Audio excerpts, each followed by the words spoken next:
sobat, kita di sini akan belajar tentang birokrasi dan perkembangan birokrasi di Indonesia. Apa yang terlintas di pikiran kalian ketika mendengar kata birokrasi?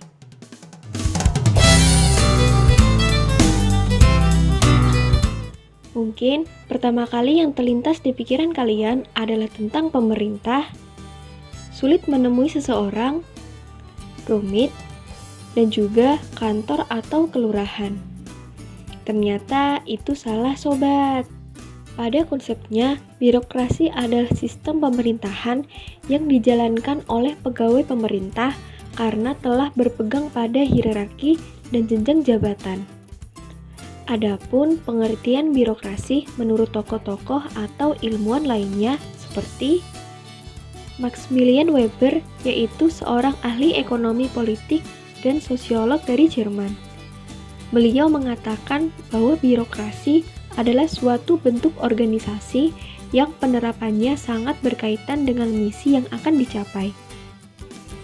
Keberadaan birokrasi ini bertujuan sebagai suatu sistem otoritas yang ditunjuk secara rasional oleh beberapa macam peraturan sebagai bentuk upaya mengorganisir pekerjaan yang dilakukan oleh banyak orang. Kemudian, ada seorang tokoh ilmuwan yang bernama Karl Marx yang berpendapat bahwa birokrasi merupakan instrumen yang dipergunakan oleh kelas yang dominan untuk melaksanakan kekuasaan dominasinya atas kelas-kelas sosial lainnya. Dengan kata lain, birokrasi memihak kepada kelas partikular yang mendominasi tersebut. Setelah mengetahui pengertian birokrasi tersebut, lalu apa sih tujuan birokrasi sendiri? Tujuan birokrasi adalah pertama, menjalankan program atau kegiatan agar tercapainya visi dan misi pemerintahan. Yang kedua, memberikan pelayanan kepada masyarakat dan melakukan pembangunan secara netral serta profesional. Yang ketiga, mengaplikasikan seluruh aspek manajemen pemerintahan, mulai dari aspek perencanaan, koordinasi, pengawasan, preventif, represif, evaluasi, dan lain-lain. Keempat, memberikan kemudahan bagi masyarakat untuk mengakses setiap layanan dan perlindungan. Kelima, memberikan jaminan atas keberlangsungan sistem pemerintahan pada suatu negara. Dan yang keenam, mendukung, mempermudah, mempercepat, meningkatkan efektivitas serta efisiensi pencapaian dari beragam tujuan pemerintah. Setelah kita mengetahui apa itu birokrasi, sekarang kita lanjut di bab selanjutnya, yaitu perkembangan birokrasi di Indonesia. Yang pertama, ada zaman kerajaan. Pada abad ke-16, Indonesia menganut sistem birokrasi kerajaan.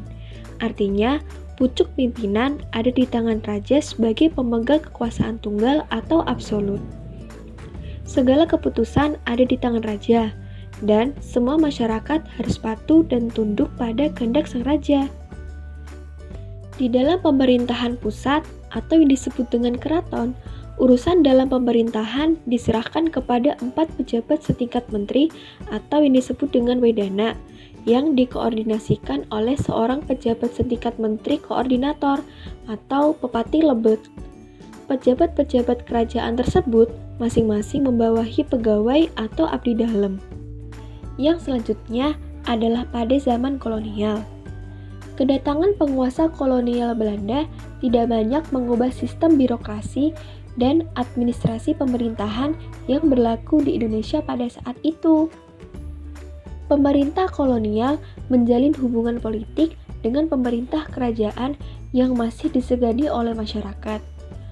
Motif utamanya adalah menanamkan pengaruh politiknya terhadap elit politik kerajaan. Dalam mengimplementasikan kebijakan pemerintahan di negara jajahan, Ratu Belanda menyerahkan kepada wakilnya, yakni seorang gubernur jenderal. Kekuasaan dan kewenangan gubernur jenderal meliputi seluruh keputusan politik di wilayah negara jajahan yang dikuasai. Gubernur Jenderal dibantu oleh para gubernur dan residen. Gubernur sendiri merupakan wakil pemerintah pusat yang berkedudukan di Batavia untuk wilayah provinsi. Sedangkan residen bertugas mengawasi bupati dan wedana dalam menjalankan pemerintahan sehari-hari.